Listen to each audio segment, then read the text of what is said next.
social del personal de farmacia, el mejor remedio para su salud.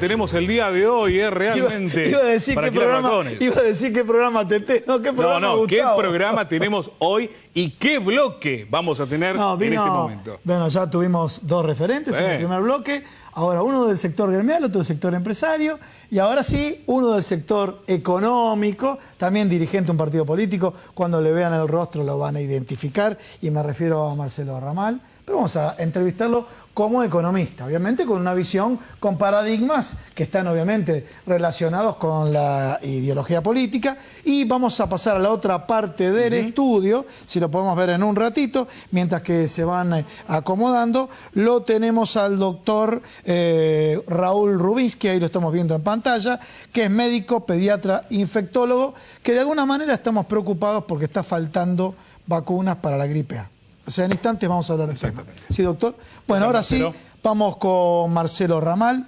Bueno, Marcelo, hay muchos temas. En el bloque anterior escuchamos un empresario pyme, las declaraciones de Javier González Fraga, después la vicepresidenta de la Nación, diciendo que los trabajadores vivieron una quimera, en una fantasía, porque podían acceder a un auto, podían acceder a un bien de consumo, vamos a hablar en términos económicos, a un bien de consumo durable, ¿no es cierto? Como puede ser un plasma, y eso era una fantasía. Y me pregunto si esa fantasía la pueden solamente la clase media alta o los ricos y no la pueden los trabajadores. Y si de alguna manera en un país capitalista de Europa los trabajadores acceden a esos bienes de consumo durable.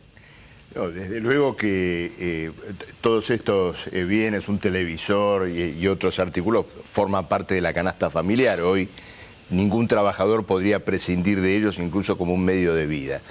Ahora, hay un problema que es importante y sobre el cual hay que detenerse, que es la cuestión del endeudamiento para el consumo. Bien. ¿Por qué? Porque se entiende que alguien se endeude para comprarse, por ejemplo, un plasma. Sí. Porque, ¿Puedo interrumpir? Te interrumpo acá. Casualmente, bien de consumo durable. Claro, yo me endeudo en una época hubo 36 cuotas. Claro. Para no defender a ningún partido, pero hubo 36 cuotas. Que es más o menos el tiempo en el cual vos vas a consumir ese producto. Ahora, el gran problema es cuando el consumo a crédito, ya se extiende a los bienes de consumo no durables, a la comida. Esto que hemos escuchado últimamente de lo de la carne en 3 cuotas. La carne que se vende en 3 cuotas está anticipando un desastre social.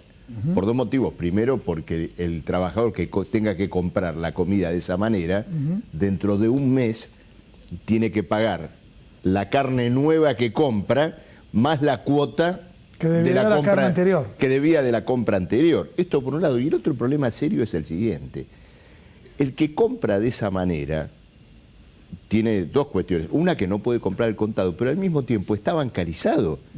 No es un excluido, no es una persona precarizada, es alguien que tiene seguramente una cuenta bancaria, una cuenta sueldo.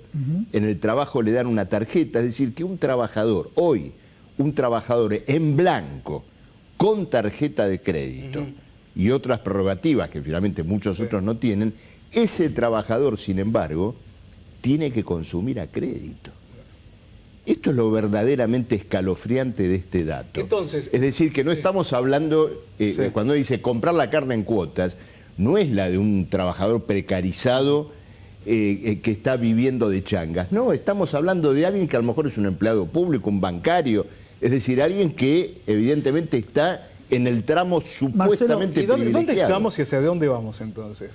Desde el punto de vista económico, ¿no? Yo creo que indudablemente estamos en un punto de agresión muy importante para los trabajadores, y ya uno empieza a pensar si esta recesión económica fortísima que se ha instalado.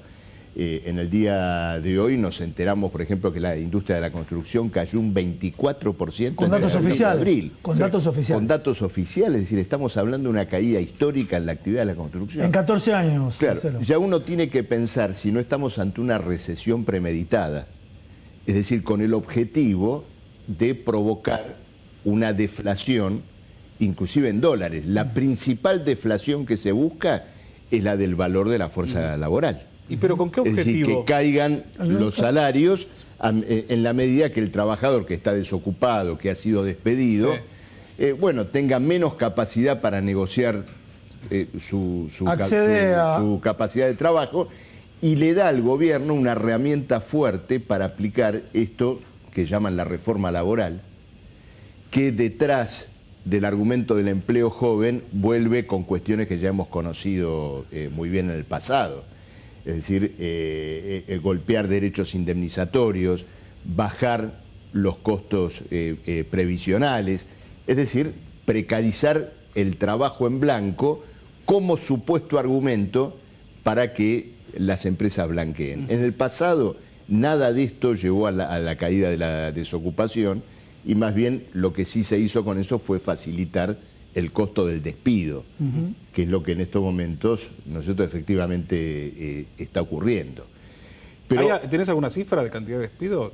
Bueno, en el sector privado, ¿no? Se habla de 150.000 más o menos mitad y mitad, pero es difícil, es engañoso. ¿Por qué? Porque las empresas ajustan durante todo un primer tramo con el trabajador que está por agencia, por contrato, y esos datos se pierden. Se pierden totalmente. Le van a preguntar a la empresa cuántos trabajadores efectivos tiene, tengo tantos y por ahora son los mismos. Pero luego empiezan las variantes, por ejemplo, con esta cuestión de empleo joven, tomar trabajadores nuevos a un costo laboral menor y con ese ahorro financiar el retiro voluntario, que termina siendo un despido encubierto, de un trabajador con mayor antigüedad. ¿No es cierto? Esto evidentemente está ocurriendo y es algo que sin duda se quiere promover, entiendo, desde el gobierno. Marcelo, vamos a pasar ahora a la otra parte del estudio, no te vayas, y queremos ver qué es lo que está pasando desde el punto de vista de la macroeconomía, las tasas de interés. Por supuesto. Si estamos o no, estamos, lo dejamos como adelanto. ¿Estamos viviendo no la timba financiera? Lo vemos ahora en instantes. Pero sí, ahora pasamos a la otra parte del estudio, vamos a hablar de salud. Yo comencé el programa mencionando con Luis el tema que falta la vacuna contra la gripe, en términos generales, porque ya incluye la cepa de la gripe A.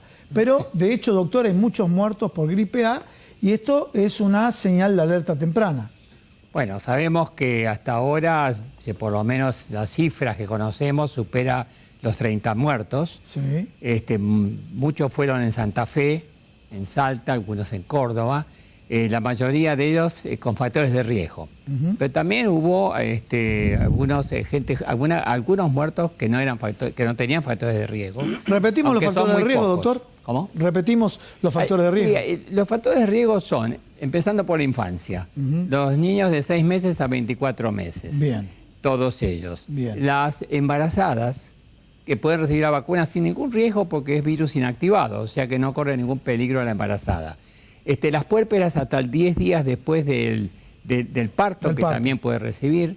Todas las personas que tengan alguna enfermedad de base, que se dividen en dos grandes grupos en realidad. Cuando hay un compromiso de órgano, por ejemplo, cardiópatas, o sea, enfermedades coronarias o cardíacas crónicas, enfermedades respiratorias crónicas, en los chicos fibroquística, displasia broncopulmonar, en cualquier edad el asma grave, corticoide dependiente y también el EPOC, sobre todo en adultos. Los diabéticos son enfermedades de compromiso de órgano. Y después están todas las inmunodeficiencias. Bien. La más conocida es el HIV, pero sabemos que existen muchas inmunodeficiencias que pueden provocar la muerte.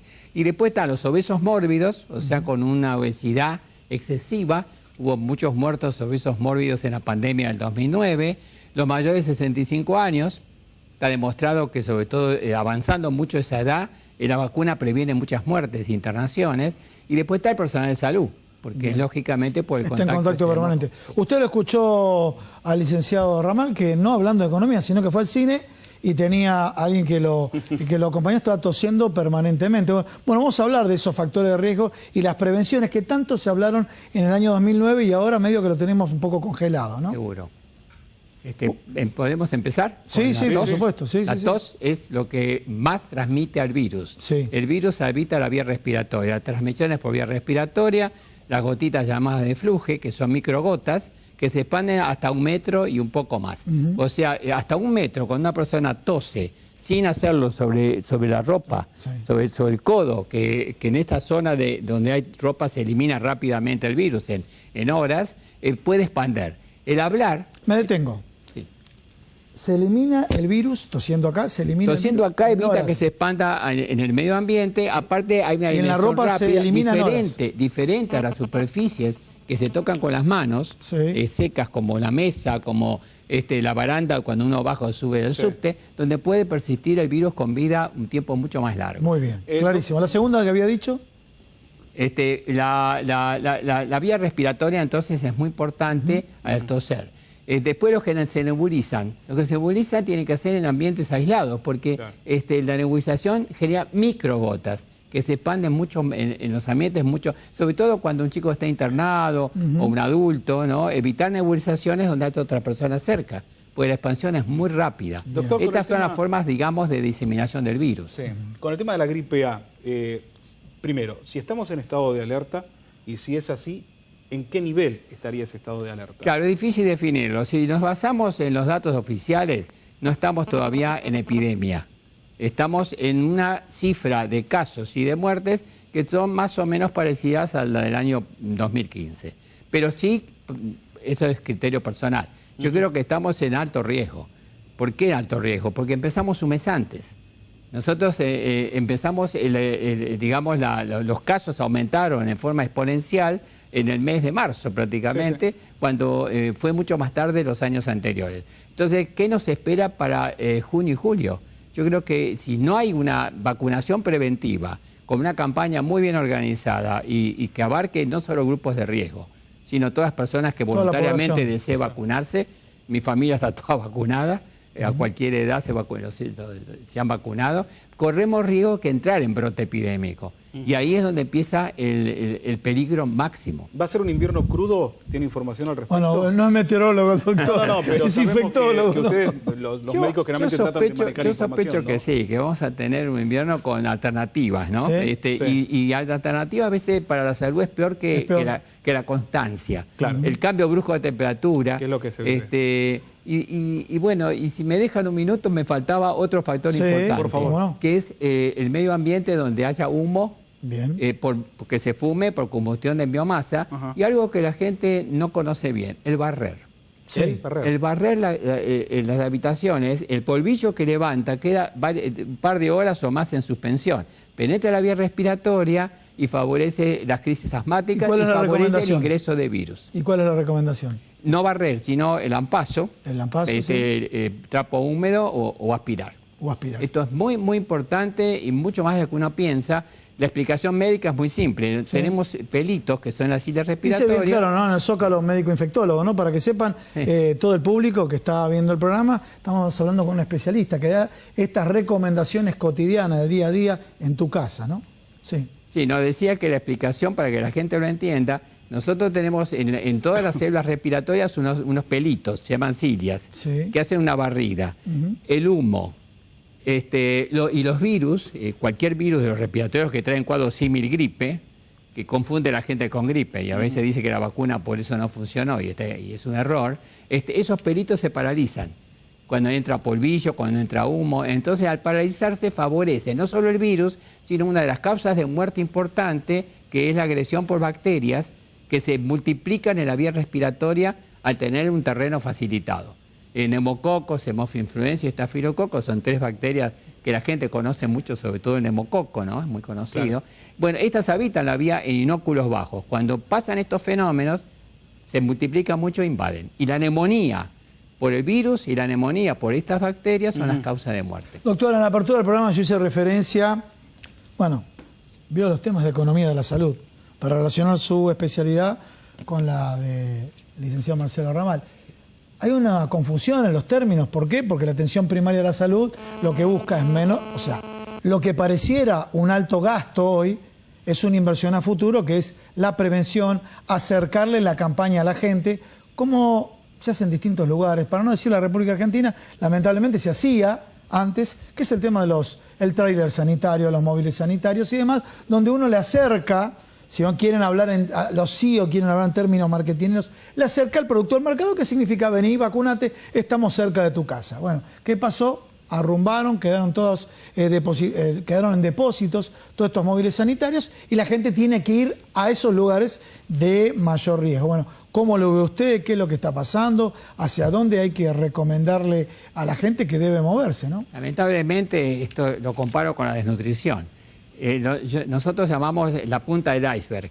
O sea, la punta del iceberg es la población que decide ir y hacer la prevención con la vacuna.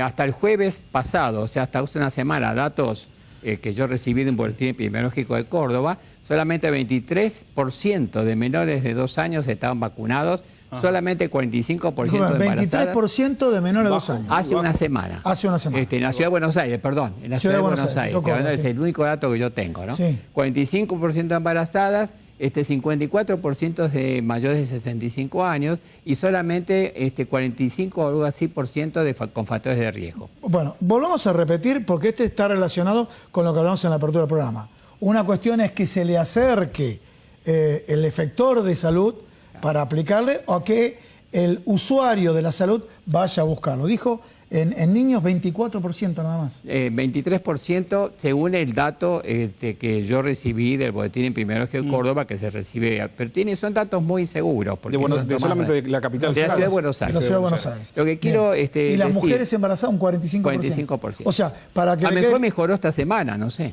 Para que quede claro a todos ustedes, en esta época tendría que ser un 100% de cada uno de los rangos de riesgo, ¿no? Bueno, usted dio un dato muy interesante que vamos a acomodarlo un poco. Sí. 80% de cobertura es lo que justamente evita epidemias.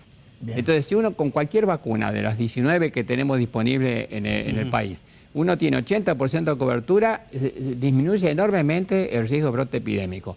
Lo que usted dijo es muy importante, porque la gente que va a vacunarse es porque tomó conciencia, porque no es antivacuna, porque no tiene miedo. Pero si uno fuera con móviles, que se ha hecho en muchos países esto, se hizo acá en Argentina. En África se hizo en la década del 50-60, sí. Iban los camiones a las aldeas, datos que tengo muy conocidos, y realmente se vacunaba a toda una población. Entonces no es un gasto, es una inversión. Doctor, tomo sus palabras, ¿no? Es una inversión. Muy bien. Habría que hacerlo. ¿Estamos a tiempo de vacunarnos, por ejemplo, quienes, no lo han hecho en este caso, por ejemplo, en el mes de julio?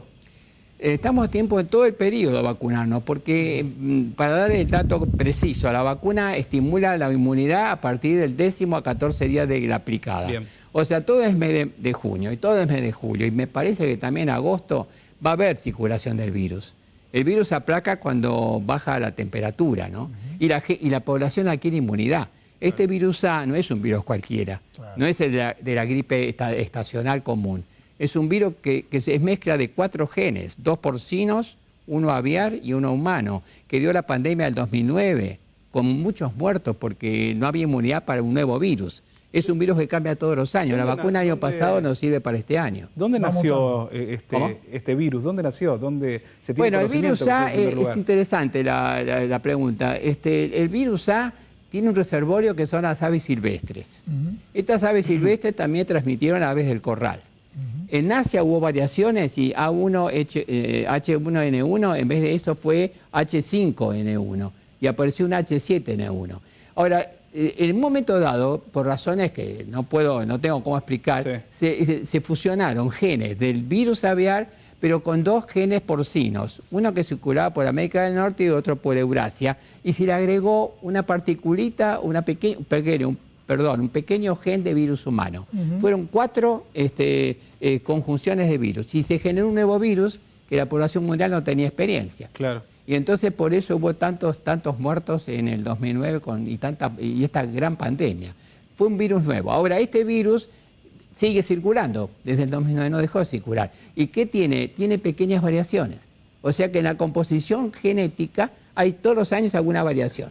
Argentina tiene un muy buen centro de detección, y la doctora Salvi, no sé si sigue, que era la conductora de esto, y ellos ya en septiembre empiezan a determinar qué virus está circulando y manda información a la OMS, la Organización Mundial de la Salud, y de ahí surge si la vacuna que se fabrica sirve o no.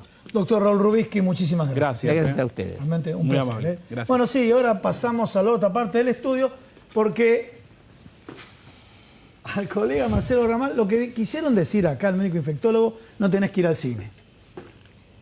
Sí, o me tengo que vacunar, en todo caso. O te tenés que Todavía no vacunar. lo hice. Sí, pero discúlpame, yo ya comenté en la apertura del programa, fui y no hay vacunas. Y no hay vacunas. Y un hospital, a ver si yo te digo, un hospital de referencia en pediatría tuvo ruptura de stock, el proceso en la cual se quedó sin vacunas, aparentemente se resolvió el problema, pero que atiende pediatría en tercer nivel. Y es un dato no menor, ¿no es cierto? Eso es una alerta, una señal de alerta temprana. Y este tema, vamos a hablar de economía vinculado con eso. Si es el mismo hospital que pienso, es el que tiene en este momento en sus pasillos, en la guardia, Sí, a chicos con bronquiolitis. Sí, señor. ¿No? Es decir que estos problemas acá mismo en la ciudad de Buenos Aires están terriblemente instalados, como estuvo en la otra temporada la cuestión del dengue. Pero yo lo quiero relacionar con tu tema, con la economía. A veces lo que es mal entendido el gasto en salud o la inversión en salud, como le hacía referencia al médico infectólogo, que lo primero que tomó, se habla en el mundo de atención primaria o este tema el tema de los móviles sanitarios, era acercarle a los CIE, le quiero decir, acercarle el producto al mercado. Le digo, señores, estoy cerca de su casa, aplíquense la vacuna. No, había que ahorrar, y como que había que ahorrar, estamos corriendo estos riesgos. Mira, yo no estoy tan lejos del tema porque como legislador soy parte de la Comisión de Salud de la legislatura y sigo mucho la vida de los hospitales públicos, de los centros de salud primaria en la ciudad, y efectivamente los problemas de falta de insumos, de falta de elementos necesarios para, sobre todo la atención primaria, son generalizados más allá de los problemas que hay por falta de personal, falta de enfermeras, de médicos que puedan dedicarse plenamente a su tarea, es decir que indudablemente los dos temas están relacionados. En cuanto, a ver, estamos relacionándolo y aplicándolo a algo que es más palpable, que es el tema de las vacunas de gripe A, pero en términos generales, los faltantes, no solamente en el área de salud, sino en el área general, todos aquellos ligados a la economía, ¿están siendo más notorios, más notables en estos últimos meses? Bueno, ha habido un aumento del orden de 1,5 millones de pobres, ¿no es cierto? Creo que este dato lo dice absolutamente todo y esto tiene que ver con la caída del salario, tiene que ver con los despidos que se han producido en todo este periodo y creo que con esto que mencionábamos antes, una fuerte presión a que los trabajadores acepten condiciones laborales inferiores a las que se venían sosteniendo en la Argentina. Creo que la contrapartida de esta realidad, bueno, es un proceso de enriquecimiento, particularmente de aquellos que hoy están especulando con la situación de quebranto del Tesoro del Banco Central. Yo no solo como economista, como militante del Partido Obrero y del Frente Izquierda, me delimito completamente del kirchnerismo, en el sentido de que efectivamente un proceso que llevó a pagar deuda pública como probablemente no lo haya hecho ningún otro gobierno y muy cuestionada, terminó con una virtual quiebra o vaciamiento del Banco Central y de otros organismos públicos. Ahora, ¿qué respuesta ha dado el macrismo a esta situación? Un proceso de reendeudamiento que ha alimentado una especulación financiera que ahoga el conjunto de la economía nacional. Hoy la famosa lluvia de dólares... Vamos a hablar del relacionarlo, lluvia del blanqueo. ¿Crees que van a entrar esas cifras? Segundo punto, ¿van a entrar para la actividad productiva? Bueno, en primer lugar, el blanqueo no obliga al que blanquea a traer los dólares que declara. Bien. Eso es lo primero que hay que aclarar, es decir, alguien dice, yo tengo tanto dinero en el exterior, puedo pagar ahora la penalidad, ¿no es cierto?, que está imponiendo el gobierno. Ahora, incluso esa penalidad, si entra, ¿no es cierto?, en términos de divisas, no está para nada dicho que alimente una corriente de inversión. Claro. Es significativo que el gobierno está preocupado, en cambio, porque si el blanqueo es exitoso, fíjense que hay un gobierno que está preocupado de si el blanqueo es exitoso. Sí, nunca un blanqueo fue exitoso hasta ahora, ¿no? Claro, ¿por qué motivo? No, pero ¿por qué motivo está la preocupación al éxito del blanqueo? Porque va a recalentar esa burbuja especulativa. Ajá. Es decir, son conscientes que son dólares que no están entrando a un proceso de inversión, sino que esperan comprar títulos públicos y cambiar dólares con pesos. comprar títulos públicos y luego, ¿no es cierto?, al cabo de un periodo, volver, ¿no es cierto?, a colocarse en dólares, aprovechando que esa tasa de interés es superior a la tasa de devaluación. Incluso el propio presidente, fíjense qué interesante, dijo que iba a traer sus 18 millones de Bahamas, dijo, lo voy a traer porque el país está muy bien. Dijo, y le preguntó a una periodista, ¿qué va a hacer con ese dinero? Voy a comprar letras del Tesoro, que rinden un 3,5 en dólares, o sea, 3 veces más de lo que rinde una colocación financiera internacional. Con eso que está queriendo decir que nada menos que el presidente de la nación vamos a la timba, va a especular con el déficit fiscal del país, porque si el país paga altas tasas de interés en sus letras, es por la situación de quebranto fiscal que tiene. Claro. Entonces, lo que se está alimentando y lo que puede llegar a generar incluso una inflación en dólares es un ingreso de capitales de naturaleza puramente especulativa. Si esos ingresos fueran a una inversión, habría una mayor producción y por lo tanto no existiría ese fenómeno inflacionario. Pero lo que va a alimentar el blanqueo es el reforzamiento de esta bicicleta, de este proceso especulativo. ¿No estás viendo un proceso similar a la famosa tablita de Martínez de Oz? ¿Por qué lo digo? El tipo de cambio no está fijo, se mantiene fijo, no está fijado por el gobierno, pero el que viene lo coloca grandes valores y se puede ir cuando quiere con estos valores. Sí, yo creo que la gran semejanza de un hilo conductor entre esto, Martínez de Oz, y luego la convertibilidad de Cavallo, es que el sostenimiento del tipo de cambio es artificial, está alimentado en un proceso de endeudamiento.